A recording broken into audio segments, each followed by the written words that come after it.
नमस्कार, जय माता दी। मन्नू जिंदगी यूट्यूब चैनल में आप सभी का स्वागत है। श्राद्ध का दान और भोजन कैसे पहुंचता है पितरों के पास, तो हम जानेंगे। जो हम श्राद्ध करते हैं उसका वो दान है, भोजन है, वो पितरों के पास कैसे पहुंचता है। भाद्रपद की पूर्णिमा और आश्विन माह के कृष्ण पक्ष की पितृ पक्ष रहता है। इसके द्वारा श्राद्ध से क्या आपके पितर सचमुच तृप्त होते हैं, और यदि होते हैं तो कैसे, किस तरह पितरों तक पहुंच जाता है श्राद्ध का भोजन पितरों के पास। गया दान किस तरह पहुंच जाता है पितरों के पास। जो हम दान करते हैं वह पितरों के पास कैसे पहुंचता है। उस किस तरह धरती पर आते हैं पितर पितर धरती पर किस प्रकार आते हैं।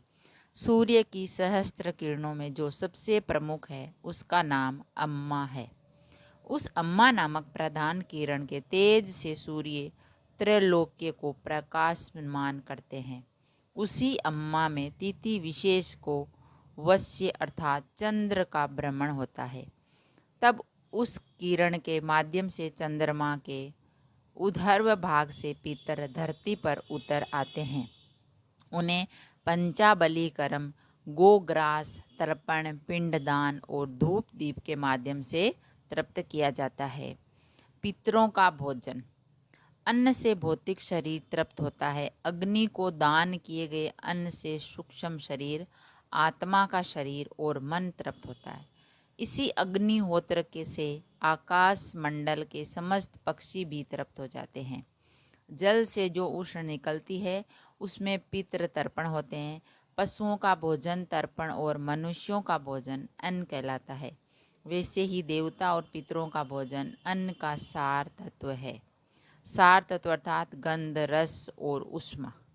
देवता और पितर गंध तथा रस तत्व से तृप्त होते हैं। दोनों के लिए अलग अलग तरह के गंध और रस का तत्वों का निर्माण होता है। इस प्रकार गंध और रस के पितरों तक पहुंच जाता है उनका विशेष भोजन। किस तरह ग्रहण करते हैं भोजन। पितरों के अन्न को सोम कहते हैं, जिसका एक नाम रेतस है, रेत्स भी है। यह चावल जौ आदि से मिलकर बनता है। एक जलते हुए कंडे पर गुड़ और घी डालकर गंध निर्मित की जाती है। उसी पर विशेष अन्न अर्पित किया जाता है। तिल, अक्षत, कुश और जल के साथ तर्पण और पिंडदान किया जाता है। अंगुलियों से देवताओं और अंगूठे में पितरों को अन्न जल अर्पण किया जाता है। अर्पण किए जाने पर अन्न और जल के सार तत्व पितृ ग्रहण करते हैं। कैसे पहुंचता है पितरों तक भोजन।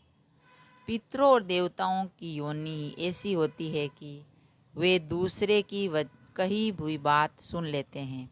दूर की पूजा अन्न भी ग्रहण कर लेते हैं और दूर की स्तुति भी उनको संतुष्टि मिलती है।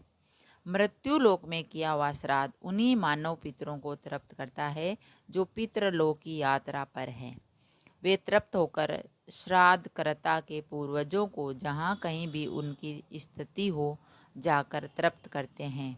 नाम गोत्र के आश्रय से विश्वदेव एवं अग्निमुख हवन किए गए पदार्थ आदि दिव्य पितृग्रास को पितरों को प्राप्त कराते हैं। पूर्वज देव योनि को प्राप्त हो गए हो तो अर्पित किया गया अन्न जल वहाँ अमृत कण के रूप में उन्हें प्राप्त होता है, क्योंकि देवता केवल अमृत पान करते हैं। मनुष्य योनि में जो गए हो उन्हें अन्न के रूप में तथा पशु योनि में घास तर्पण के रूप में पदार्थ मिलते हैं।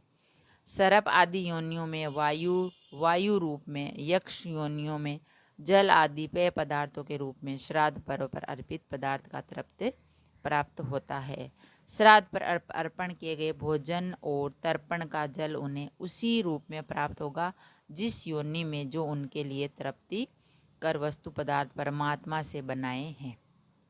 साथ ही वेद मंत्रों की में इतनी शक्ति होती है कि जिस प्रकार गाय के झुंड में अपनी माता को बछड़ा खोज लेता है, उसी प्रकार वेद मंत्रों की शक्ति के प्रभाव से श्रद्धा से अर्पण की गई वस्तु पदार्थ पितरों को मिल जाती है, वह प्राप्त कर लेते हैं। श्राद्ध नहीं करने से क्या होगा। श्राद्ध या पिंडदान और धूप देने से आत्मा की तृप्ति होती है।